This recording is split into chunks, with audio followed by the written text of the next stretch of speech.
Good morning, Chameleon Academy. This is your host, Bill Strand. Today we're going to be talking about chameleon cohabitation. This is a topic that we discuss often in the chameleon community, and it's time for a review.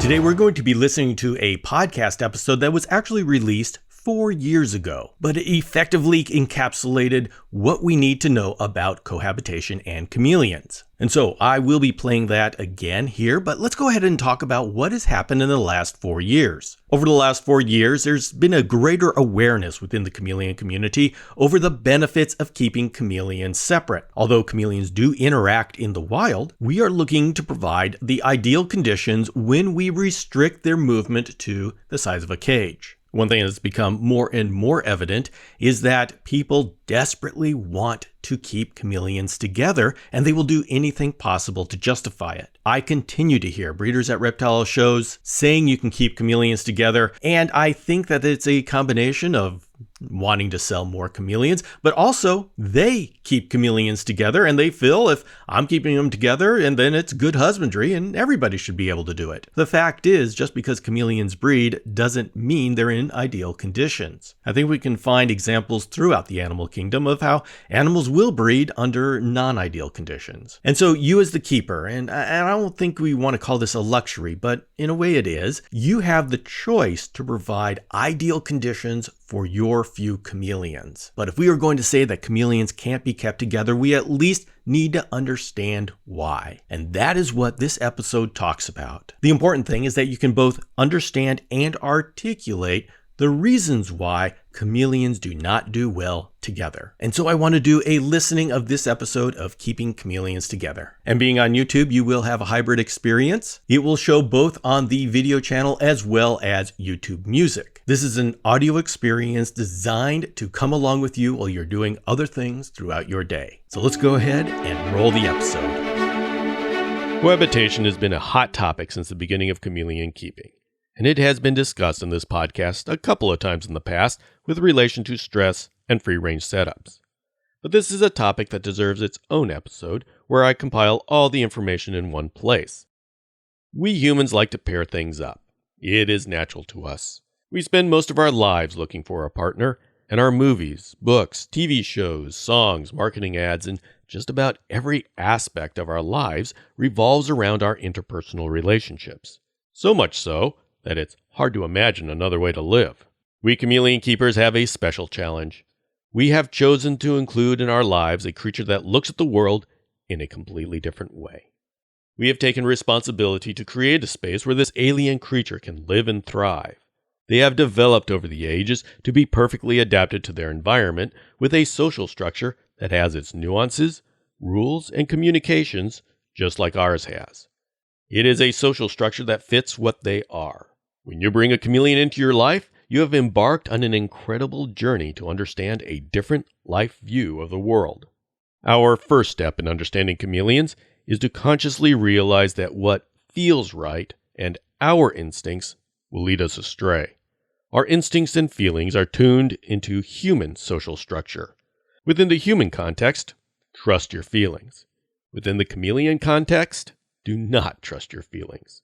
You are starting from ground zero and have to relearn the rules. There is a deep conflict between what we feel is right as humans and the chameleon way of life. This conflict comes to a head in two main ways.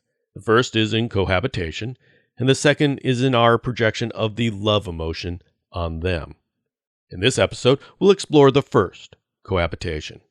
We'll do this by learning about the chameleon's social structure, acknowledging our social structure, and then discussing how those two can coexist. So, chameleons. What do our good reptilian friends think of each other? First of all, there are a plethora of species of chameleons, and they have variations on lifestyle and territorial nature, so I'll be speaking in generalities. Generally speaking, our standard chameleons have a very loose social structure. A male will have a certain territory. How big that territory is and how aggressively he defends it varies with species. The Jackson's, veiled, or panther chameleon males can be spectacular in their clashes. Injury, or rarely even death, can be part of this battle. though usually it's just a posturing battle and the loser runs away and finds another bush. Females can move between trees, but in all of this there is an understanding. Everyone has their branches where they can get sun and feel safe from predators. They can be found in the same tree, but they are not usually found near each other. This changes with both species and population density. Trioceras honelli is reported to be more comfortable in close proximity than, say, Trioceras jacksoni, the Jackson's chameleon. When mating season hits, males are known to roam to find mates, so you might find them walking across roads or between trees. So there can be an ebb and flow in population amongst the bushes and trees when mating season hits. And whenever chameleons meet, they establish who gets the right-of-way and who gets the runaway. Male-veiled chameleons are reported to sit at the treetop flashing their colors to other males in other treetops, while the females and young males inhabit the insides and lower levels of the trees. In episode 33, Mary Lovin reported on the social structure of the Jackson's chameleons in Hawaii, how there would be groups in the trees. This doesn't mean they were all hanging out with each other. There was a distinct personal space that was required. I have a field report from Mozambique with Trioceras melleri, the Meller's chameleons. They can be in the same tree, but they keep a distance away from each other. So we can make some generalizations in the chameleon social system.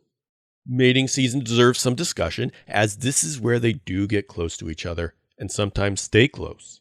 So when mating season comes, the males look for females and the females pass judgment on the males. We see a behavior called mate guarding in many species of chameleons. This is where the male will mate with the female or females and then stand guard to ensure that no other male comes in and adds his genetics to the mix.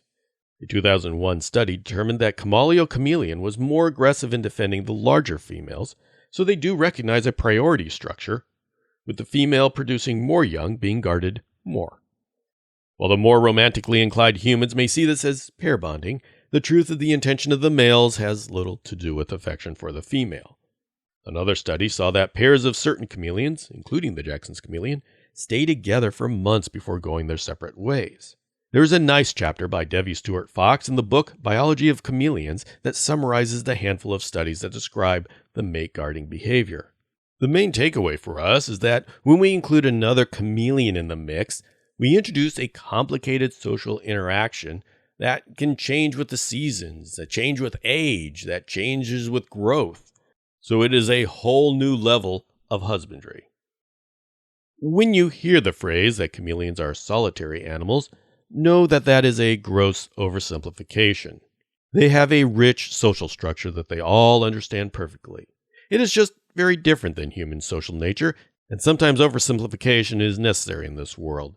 The important piece to communicate is that, unlike humans, a pet chameleon will have a long, healthy life without ever seeing another chameleon.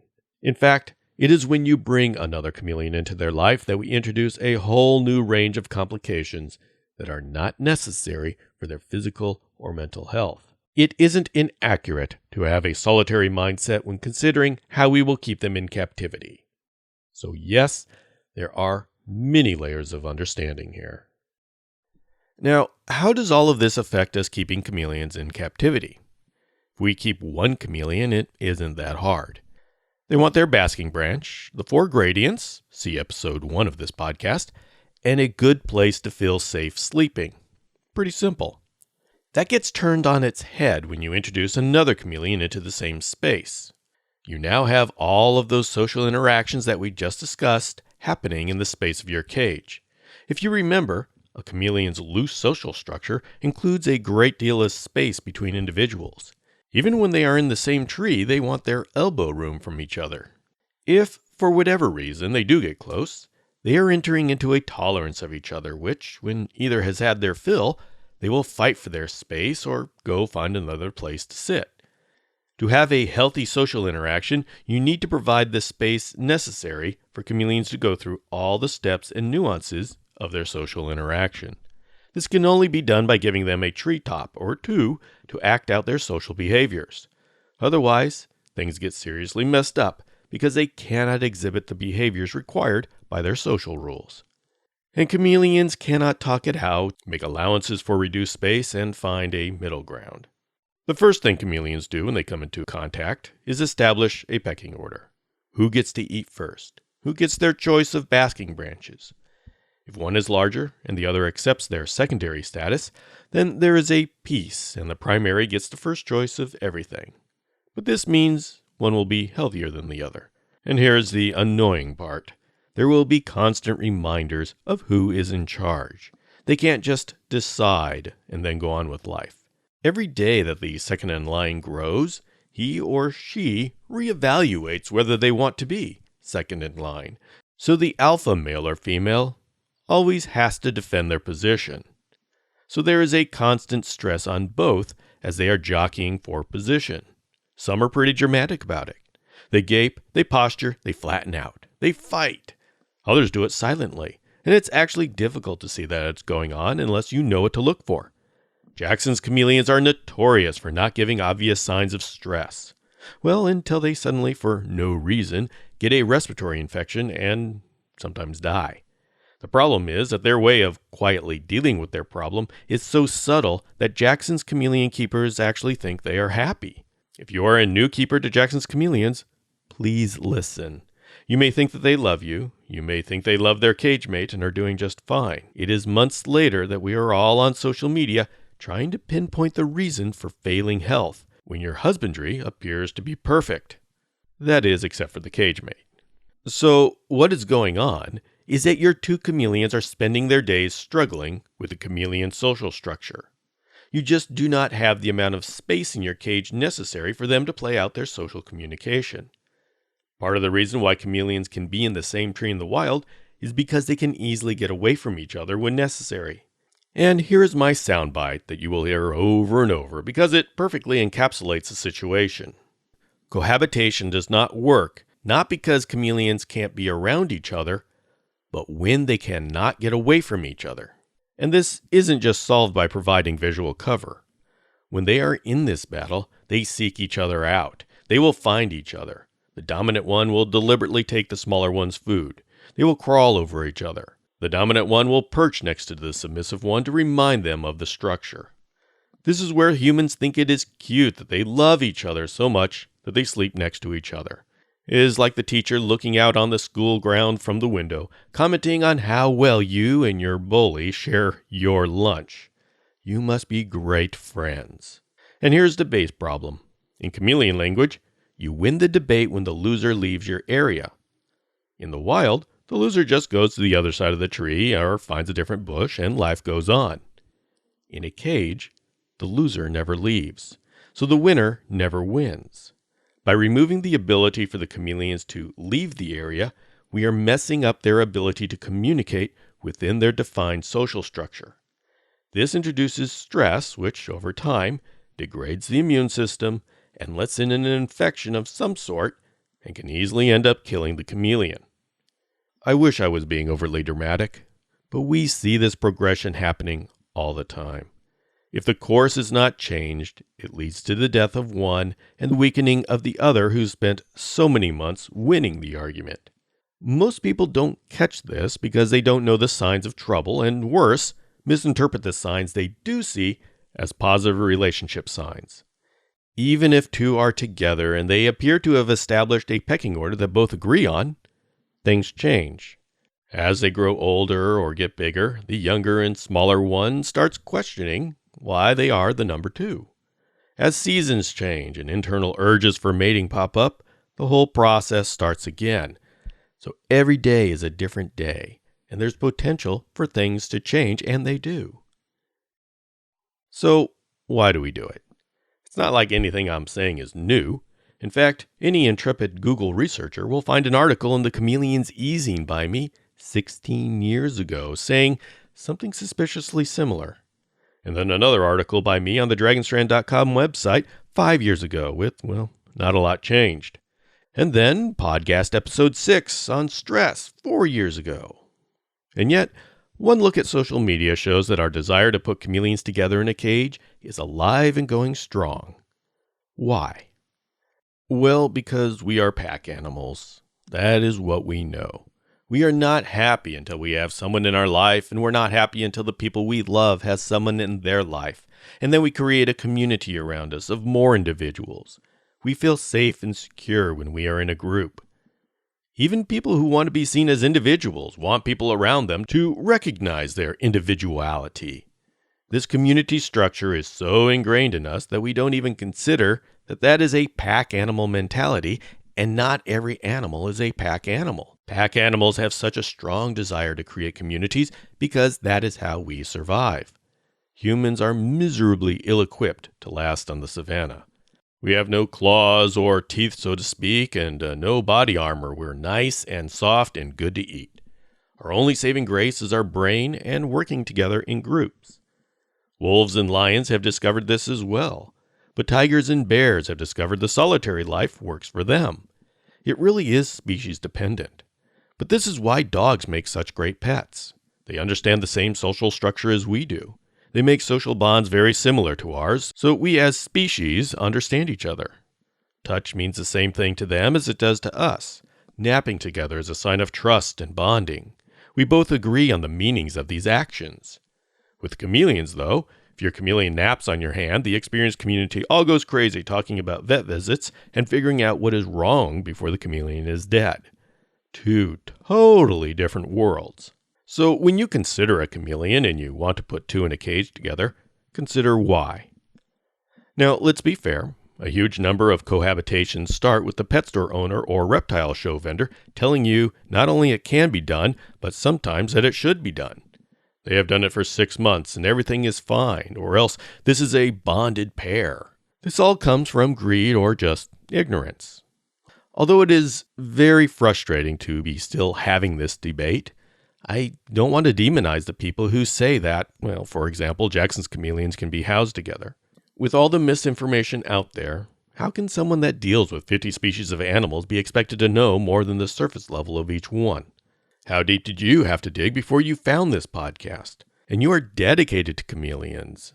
So you're willing to listen to 45 minutes of chameleon radio once a week for over 100 episodes. Every single animal on this planet is as uniquely suited for their environment and has a unique social structure. You would need to listen to 100 podcast episodes on each species to really get it down. How many pet store owners or even reptile vendors at a show will put in that kind of effort? So if you are coming to this podcast after getting a glass of cold water splashed on you that everything the guy selling the chameleons told you was suspect, then all I can say is I'm sorry it's like this. The people selling these chameleons are often not knowledgeable. They are telling you what they know. They don't usually know what about it is wrong. It has worked for them. Without a reference, it's very hard to tell what information is good. And you are not alone if this is new. Every week there are people that are newly exposed to the depth of what is required to take care of chameleons. It may be overwhelming to suddenly break into this new world, but I will say it is exciting that there is so much good information that is available. I know it's hard to tell the difference, but at least you are here now. Sure, I'm just another guy from the digital age, but I will commit to you that I will explain why I say what I say, and you can verify it. In fact, I encourage it. I would rather you not go around saying you are doing something because I said to. I work pretty hard to explain why I say things. Think about what I say. Make it make sense in your own mind, and then it is yours. You don't have to reference anyone else. And because there is never black and white and it can never be easy, let's discuss exceptions and false exceptions. Let's start with siblings. Many breeders, including myself, have found that raising chameleons together from hatching produces chameleons that seem to be able to live in the same space peacefully, at least for a little while. When raised up since birth, they tend to grow into their pecking order.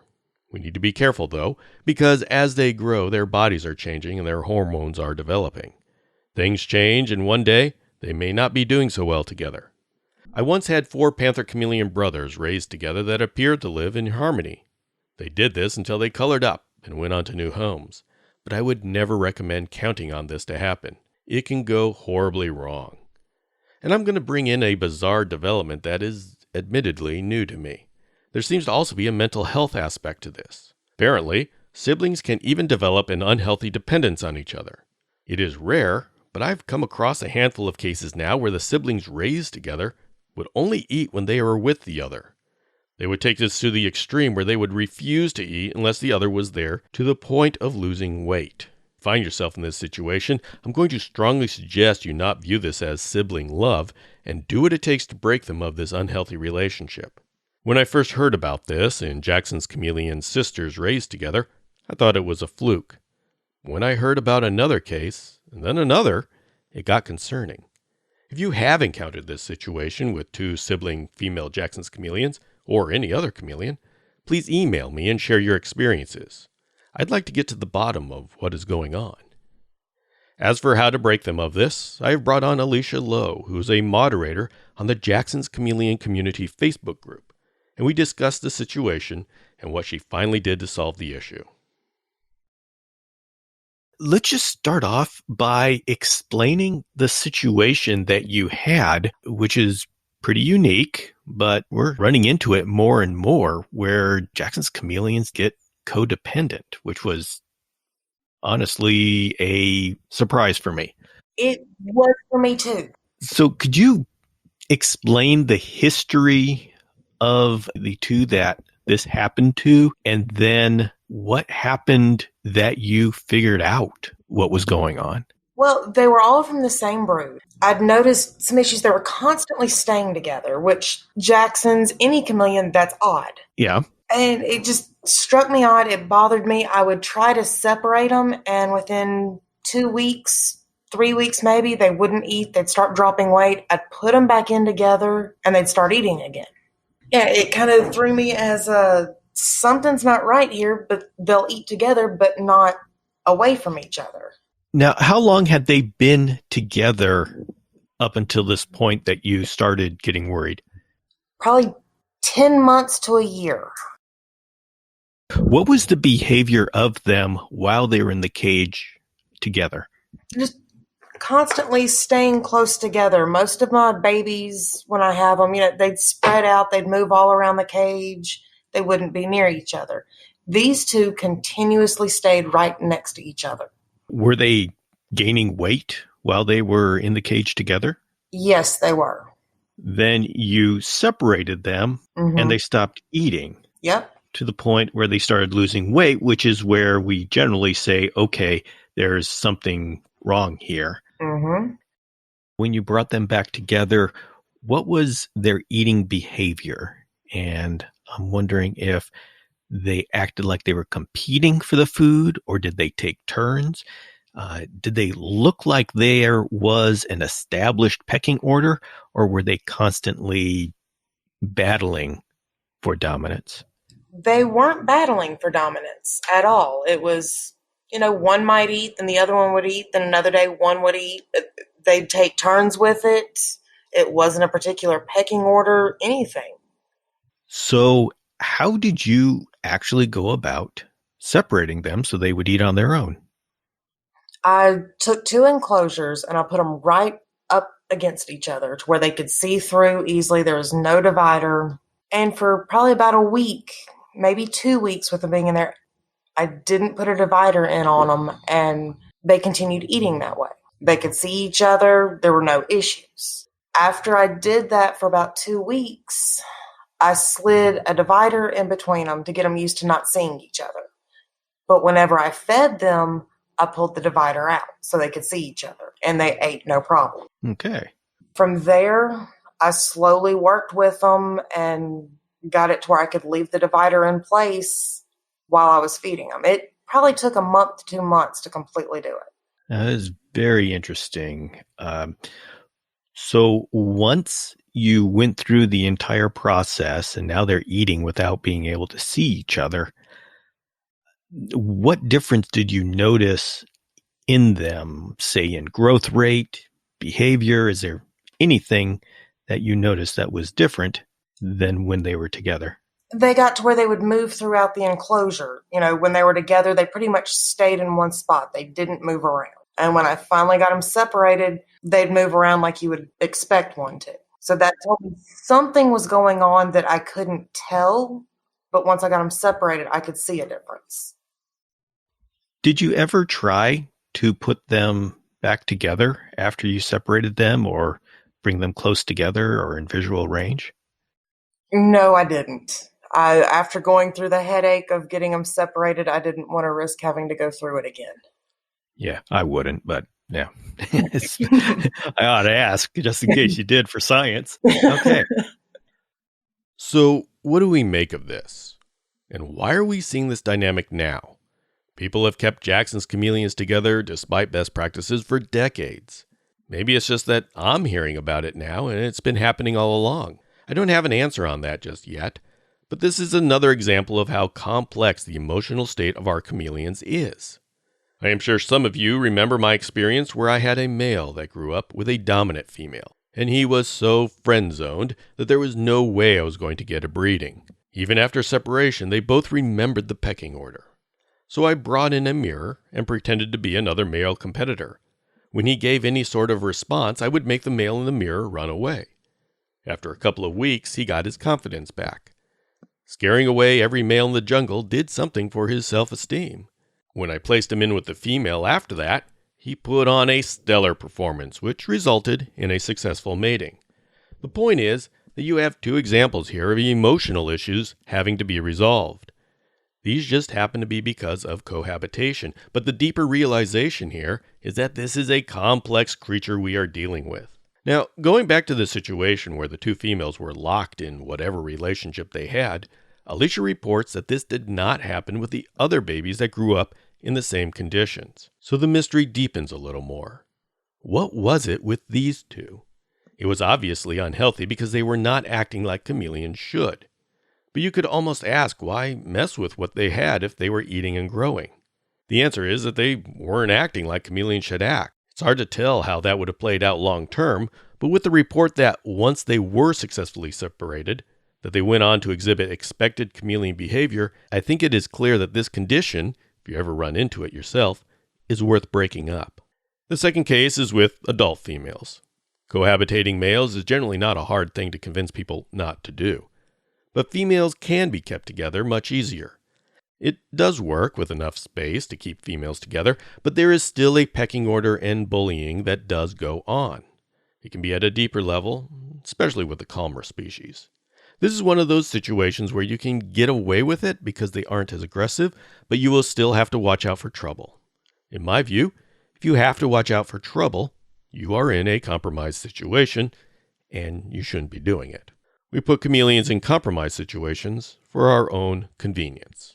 We want more chameleons in a smaller space. We want a large breeding group without spending more money for cages. If you do these compromises, then acknowledge that you are engaging in a compromise and take precautions necessary to make it work. I won't go over how to make an unnecessary compromise work, as this podcast is about propagating the best practices. It can be done. I have done it, but at no time will I ever say that it is best practices. And this brings us to keeping babies together. When chameleons hatch or are born, they immediately disperse. They hatch at the same time to increase the survival rate of the whole clutch if there are predators in the area. And then they disperse as quickly as possible. So they're growing up alone. They may see each other, bump into each other, cross each other's paths, but there is no teamwork going on here. From time to time, you can find pictures of a huge clump of babies sleeping on the end of a branch. Our human emotions consider sleeping together as a form of deepest trust, so it is cute to us looking through human eyes. But those claws on chameleons are not meant for caressing. They are meant for digging in and holding on their sleeping branches during windy nights. Babies stacked on top of each other is not an affectionate thing. They are being driven by similar instincts and will sometimes find the same spot, especially in an enclosed environment. This is not proof they should be raised together. Some clutches are calm, and some want to rip each other's throat out from the beginning, but they will all start their pecking order behavior to some level. Whether it comes out as crawling over each other, stealing each other's food, or just shadowing each other, you will get dominance behaviors coming out. It is well known that raising babies in groups can often result in bites and nipped tails. It is well known that you need to separate them according to size, or the smaller ones will wither away. Once again, when we have to put in all this effort into making it work, that screams that it is a compromise. So yes, we do it. We do it because we don't have the space or money for caging to do it right. It is not for the good of the babies that we raise them in groups. It can work, and it can work acceptably well, but it is not best practices. If you're going to have babies, and you're not a professional who's already set up a professional breeding facility, then prepare as many containers as possible to be able to separate them out as much as you can. Let's go on to pygmy chameleons. Most pygmy chameleons have a low aggression towards each other, and it's even reported that they do better breeding in small groups where there can be some male competition. So this becomes an exercise for you as the keeper to figure out how large of a vivarium you need to allow their social behavior to play itself out. Remember, any chameleon can be kept together or in groups if you give the members enough space to act out within their social structure. You can keep male veiled chameleons together if your enclosure is big enough for 2 mature acacia trees. That is just the size of what that species needs to work within the social behavior they have developed. So if you have a pygmy chameleon species that has a complete social behavior that can function within a vivarium that fits in your space, then you can do it. There are precious few people that have worked extensively with any pygmy chameleon species, so finding information about the particular species you are considering may be difficult. But you'll have to look at this whole chameleon thing as a quest where you need to search for hidden nuggets of wisdom. You most likely will have to dig to find the gold. The last exception is with exceptionally large caging. So let's go back to what I said about the 2 acacia trees in an enclosure. There have been successful groups kept together. I have before reported on a group of dwarf Jackson's chameleons that were thriving in a large, densely planted outdoor aviary. Densely planted greenhouses could provide enough space. Each species will need a different amount of space depending upon their genetic programming. Some people have tried to accomplish this in a room of their house. We call this a free range. As cool as it sounds to live with your chameleons, this takes a great deal of effort, planning, and tweaking to work. And often, even it is not big enough for the number of chameleons people like to put together. I have only rarely seen free ranges that can work long term. If this is your interest, then you can check out episode 24 of this podcast, where we talk to someone that did it, and we have an honest and frank discussion about the pros and cons. Now let's look at the other side. Could there be social interactions that are healthy? And this is a tricky question. I would say yes, interaction with their own kind is natural in the wild. Whether it is necessary to produce a healthy chameleon in captivity is another question. The data and evidence I have seen is not conclusive. The opinions run high. Some say that you have to socialize your baby chameleons or else they won't know how to mate properly. Well, my veiled chameleons were raised individually and they had no problem mating. And when the female was gravid, she had no problem telling the male and he backed off. So I could not recreate this reported dysfunction. There was a study that noted that the feeding response and aggression in singly raised chameleons was much lower than group-raised chameleons. It was a strange study because it came to conclusions but did not judge the value of those conclusions. For example, a slower feeding response in individually raised chameleons? Well, sounds like a positive to me. Eating when you are hungry rather than because you fear your food could be taken away sounds like a good thing to me.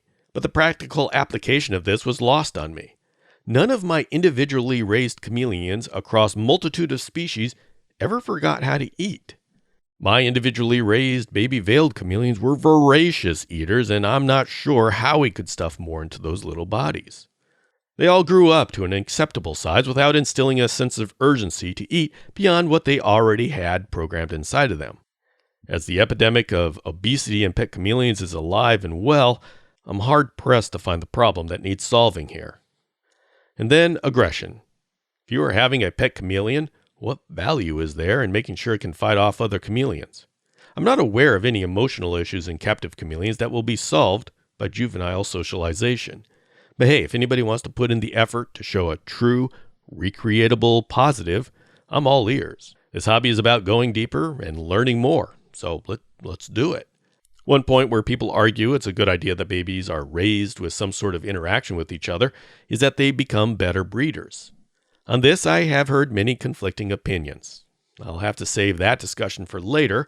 What interaction they need to produce breeding behavior will need to be both tested and then challenged. See, we in the community are very good at observing something happening, interpreting it, and preaching it, but it's rare that I see anyone with these ideas actively explore how to disprove their idea and then try to disprove it before preaching it. It is something that we all need to get better at.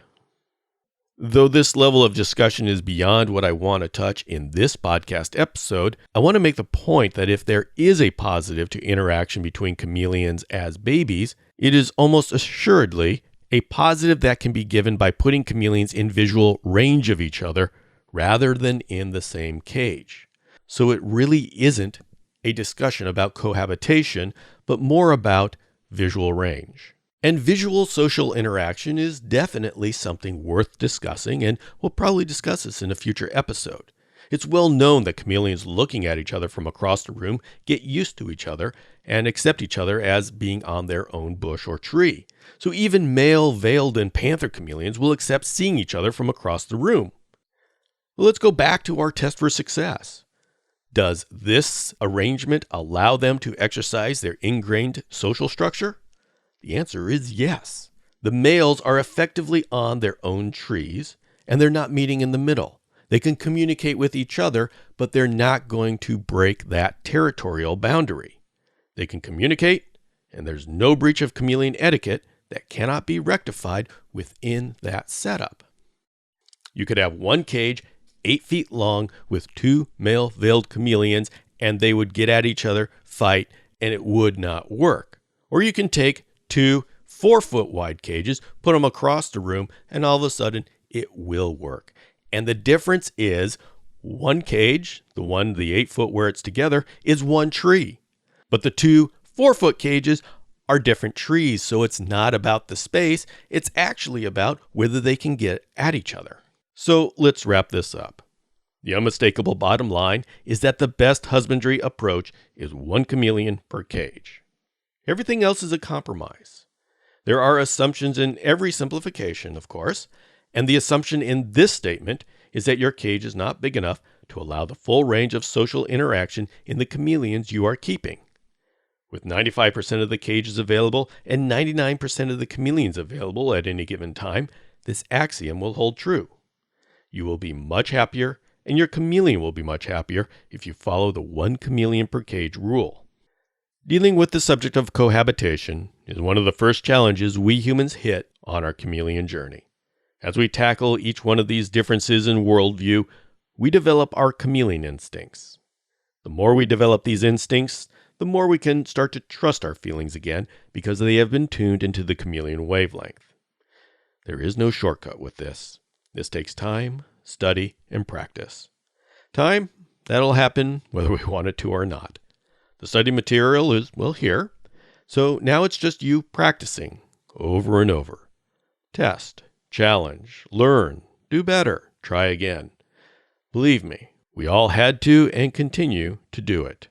And just like anyone who has been around for a while, you just keep plugging away. And it won't be long before it starts working for you. The secret is simple. You never stop. Thank you for joining me here on this episode for a look into cohabitation. I'm hoping with this explanation and insight, you can now understand the why behind the 1 chameleon per cage rule. You truly understand the rule when you understand the limits of the rule. And now you know the limits of the no cohabitation rule. I much prefer a community that understands why the advice is given. The motto of this podcast is learn, understand, pass it on. Learning is the what. In this case, 1 chameleon per cage. Understanding is knowing the why, and knowing it so well that you know when the rule is no longer valid. And once you understand, that is when you are 100% effective in passing it on. That is when you can help others who are on your same path up the mountainside to enjoy these incredible views. I hope you enjoyed that episode. Now, I'd like to explain my style here. In this podcast, you'll notice that I go through great pains to explain when you are able to do something. So even though I'm saying chameleons should be kept separately, I also say, okay, that holds true until you get to this point. Like, for example, if you can fit 2 mango trees in your yard, then you can cohabitate chameleons in your backyard. But one thing I'm a little bit nervous about is when I'm talking about the Brucessia. the pygmy chameleons. I say that if you provide enough space that they can live their lives and go through their social interaction as they would in the wild, then it's okay to be kept together. The problem is when people then say, oh, okay, I can keep Brachysia together. And then they put them in a small cage without study or understanding as to what the natural territories are for Brachysia or the pygmy chameleons. And so I want to make it clear that when in these podcasts, I'm telling you at what point the soundbite is no longer valid, that is meant as an intellectual exercise for those of us who want to grow in the art of chameleon herpetoculture. We are constantly learning more about them in the wild, and we need to continue to do that. But that is not a trivial thing. I recently did an interview with Michael Nash where he talked about breeding Brachysia, and he articulated the situation perfectly. And so I'm going to roll that right now, just that one little clip. I want to make the distinction pretty clear that the cohabiting of Brachysia is done by me specifically to allow them to breed. It's a calculated move in order to promote breeding. As far as quality of life, they are not missing anything by being kept separately, unless you're wanting to breed them, right? So ideally, the way one would keep Brachysia is one per enclosure and then reintroducing them to each other as needed for specific breeding purposes at certain times of the year. That would be the ideal way to keep them. That has a host of benefits. There is no psychological or frankly biological benefit that we've been able to identify from keeping them together unless you are attempting to promote breeding in a well-informed and controlled manner. So cohabiting them as a rule doesn't help them. It helps you produce them if you do it carefully. So yes, there are compromises that we do for specific purposes. The important thing is that we recognize that these are compromises, and we don't try to say, oh, this is ideal husbandry just because we want to justify it. Understanding ideal chameleon husbandry doesn't mean that you are giving ideal chameleon husbandry every second of the day. The weather changes, our cages break, lights go out. What's important is that we recognize when we are doing a compromise, we acknowledge that it's a compromise, and we change the situation when it's appropriate. This podcast is all about finding what the ideal chameleon husbandry is, but we also live in the real world, and we know even if we set it all up perfectly right now, there are deviations every day, and chameleons are hardy enough that they can handle deviations. The key, of course, is that we recognize that this is not ideal, and we make steps to change it. The chameleons will hang in there for a while, and so you have time to deal with situations. That goes for cohabitation. Even the most responsible breeder who has 60 individual cages and ready for 2 clutches of panthers to hatch will all of a sudden have a 3rd clutch hatch early, and now they have more chameleons than they have cages. The responsible breeder will recognize, okay, I now have to put some chameleon babies together, and they'll understand that they have a couple of weeks of buffer time that the chameleons will tolerate each other. But this breeder will also acknowledge that this is a compromise and it is not ideal husbandry, and will work as hard as they can to rectify the situation. This is the hallmark of successful chameleon husbandry. Understanding what the ideal conditions are, working to implement those ideal conditions, and dealing with the day-to-day fluctuations that will happen in every keeping situation. And that is how we keep our chameleons effectively to the latest findings. Thank you very much for joining me here. It is a blast learning about chameleons and having you all come along with me as we do it together. This is Bill Strand signing off. See you next time.